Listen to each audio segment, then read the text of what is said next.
Namaskar. Hello and welcome to Sunset TV. I am Namrata Singh and you are watching Question Hour. This show focuses on questions raised by members in both houses of parliament concerning matters of national interest.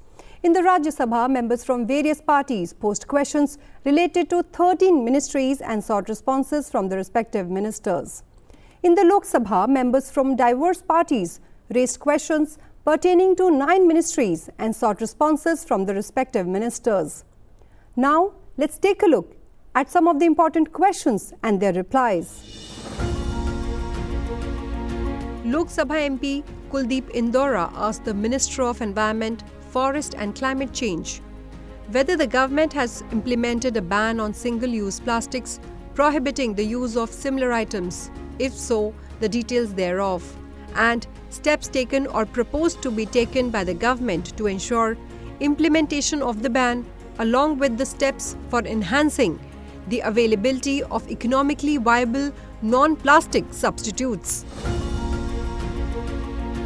The ministry in its reply informed the House that Plastic Waste Management Amendment Rules 2021 have been notified on 12th August 2021 in the Gazette of India, prohibiting identified single-use plastic items which have low utility and high littering potential with effect from 1st July 2022.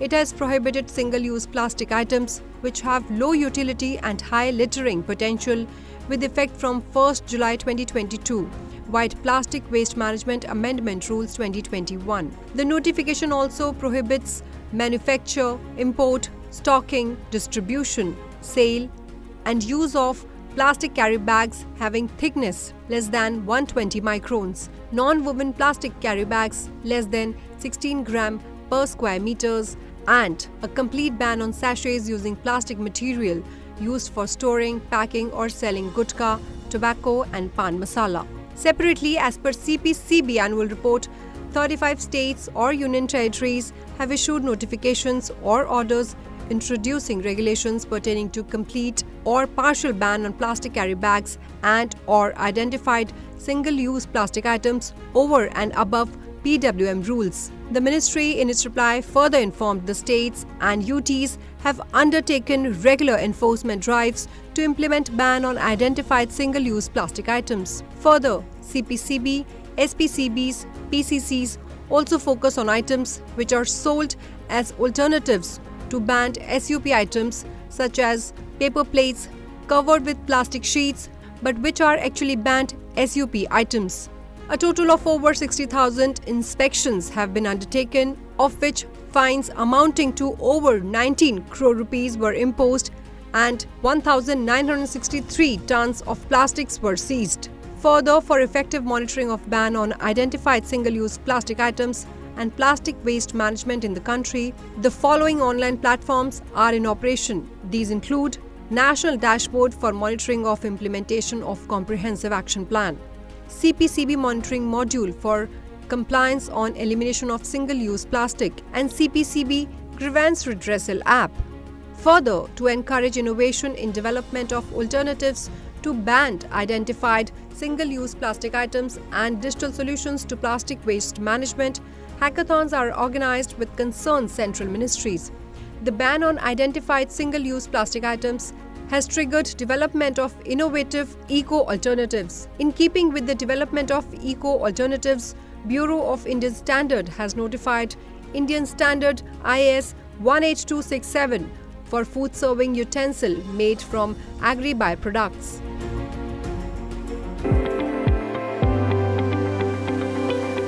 Rajya Sabha members Dr. Parmar Jashwant Singh Salam Singh and Madan Rathore asked the Minister of Power whether government has made efforts to separate agricultural feeders where the load is higher as to reduce the load for domestic consumption. The total number of feeders identified and separated so far and the total cost involved in separation of feeders.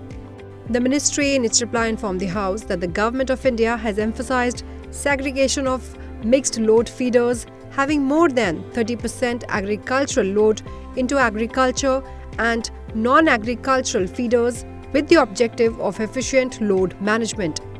It is expected that separation of agriculture feeders would facilitate judicious rostering of supply for agricultural consumption and enable their solarization, which would help in reducing the cost of supply.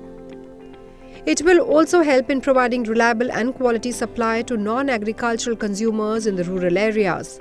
Under the scheme of Deen Dayal Upadhyay Gram Jyoti Yojana, launched in 2014, and revamped distribution sector scheme launched in 2021, works have been sanctioned for feeder segregation works.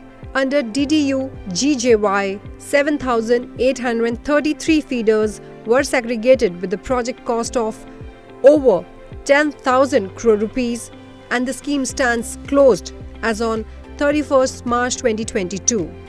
Under RDSS, feeder segregation works amounting to over 40,509 crore rupees have been sanctioned, and the works are to be completed within the scheme period, that is 31st March 2026.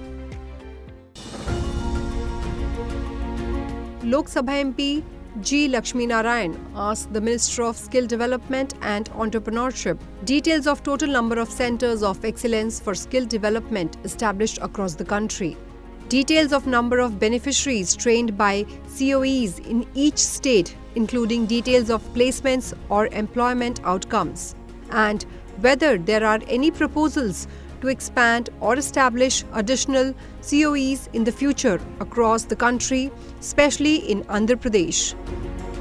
I'd like to inform the House and the Honourable Member that the entire system of giving national recognition to centres of excellence is designed to bring more visibility to impactful, credible institutions. We are providing a national recognition to these institutions. The Ministry of Skill Development and Entrepreneurship issued guidelines with this regard in 2019. A total of 6 COEs have been recognized, given that status by the Ministry. But apart from this, a total of 202 centers of excellence have been established with the help of our sector skill councils. The 36 sector skill councils, as you know, are the principal bodies where we involve industry. In fact, these organizations are led by industry and they work in coordination under the ministry as well. Sir, out of the 202, because the Honorable MP asked me about Andhra Pradesh, a total of 8 centers of excellence have been established in Andhra Pradesh. Members Malaya Rasan D and Tharani Venthan MS asked the Minister of Education whether the government has launched PM Vidya Lakshmi scheme, details thereof including the reasons therefore and the aims and objectives of the scheme. The ministry in its reply informed the House that PM Vidya Lakshmi is a new central sector scheme to provide financial support to meritorious students so that financial constraints do not prevent any youth of India from pursuing quality higher education in India. A special loan product has been developed to provide collateral-free, guarantor-free education loans, accessible through a simple, transparent, student-friendly and entirely digital application process. Loan amounts up to 7.5 lakh rupees are provided a 75% credit guarantee by the government to support banks to expand coverage. Furthermore, for students with up to 8 lakh rupees annual family income, the scheme provides 3% interest subvention on loans up to 10 lakh rupees. This is in addition to the full interest subvention already offered to students with up to 4.5 lakh rupees annual family income for pursuing professional or technical courses in India under the PM USP. PM Vidya Lakshmi aims to build on the scope and reach of initiatives taken over the last decade for maximizing access to quality higher education for the country. The ministry further informed the House that under the PM Vidya Lakshmi, all the meritorious students who get admission in quality higher educational institutions in India are eligible to avail education loan, if they so desire, which translates to cover about 22 lakh students every year. The QHEIs are selected based on latest National Institutional Ranking Framework ranking. Further, under PM Vidya Lakshmi, for 3% interest subvention, 1 lakh slots for fresh students are available each year. An outlay of over 3,600 crore rupees have been made from 2024 to 25 to 2030 to 31. to provide 3% interest subvention benefit for up to 7 lakh fresh students during this period.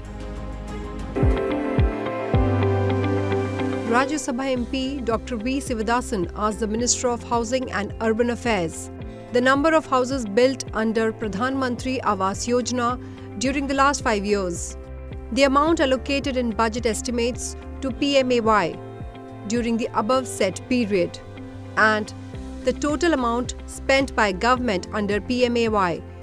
The ministry in its reply informed the House that land and colonization are state subjects. Therefore, schemes related to housing for their citizens are implemented by states or union territories.